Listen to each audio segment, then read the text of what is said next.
வாழ்க்கை நமக்கு சில விஷயங்களை கற்றுத் தருகின்ற பொழுது அதை எப்படி கற்றுக்கொள்ள வேண்டும்னா, சிவகாசிக்கு போயிருந்தேங்க. அங்கே ஒரு டிஓ வந்திருந்தார். அவர் மக்களுக்கு நல்ல செய்திகளை காலையில் பொய்க்காத வானம் அப்படின்னு சொல்லி அனுப்புவார். நான் 2-3 ஃபார்வர்ட் மெசேஜில் கேட்டு நான் சொன்னேன், டெய்லி எனக்கும் அனுப்புங்க சார்னு.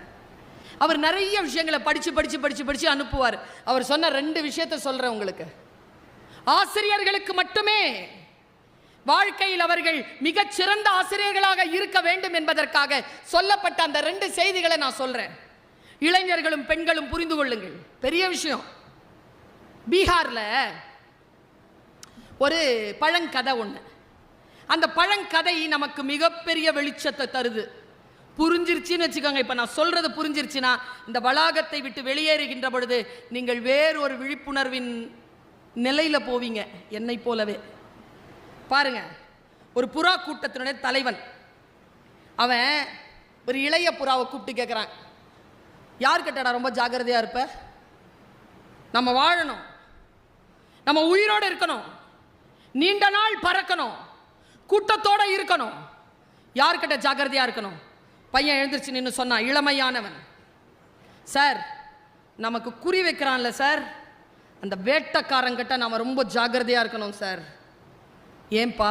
அவன் குறி தப்பாது சார், அவன் குறி வைக்கிறதுக்குள்ளே நம்ம பார்த்துடணும் சார், ஜெயிச்சிடலாம் சார். அவங்க அம்மாட்ட கேட்டானா தலைவன், உன் பையனுக்கு சரியாக சொல்லி கொடுத்துருக்கிறியா? பையன் சரியாக சூப்பராக சொல்கிறான் சார், என் பையன் அடுத்த தலைவன் அவன் தான் சார். இல்லை, தப்பாக சொல்கிறான்.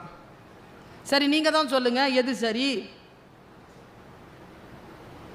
வேட்டைக்காரன் குறிவைக்க தெரிந்தவன் 2 சொல்லி பிடிச்சிக்கிறான்.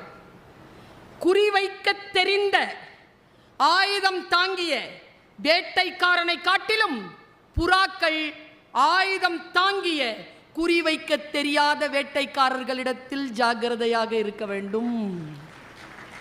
ஏன்? அவங்களுக்கு தானே குறி வச்சிருக்கான்னு நீங்கள் உட்காந்துருப்ப.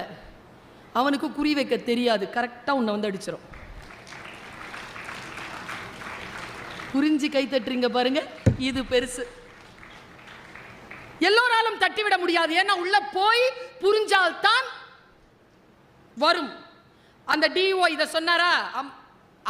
இன்னொரு ஒரு விஷயத்த சொன்னாருங்க, அசஞ்சு போனேன். இன்றைக்கு எத்தனை பேர் குழந்தைகளை வைத்துக்கொண்டு எவ்வளோ போராடுறோம்லப்பா.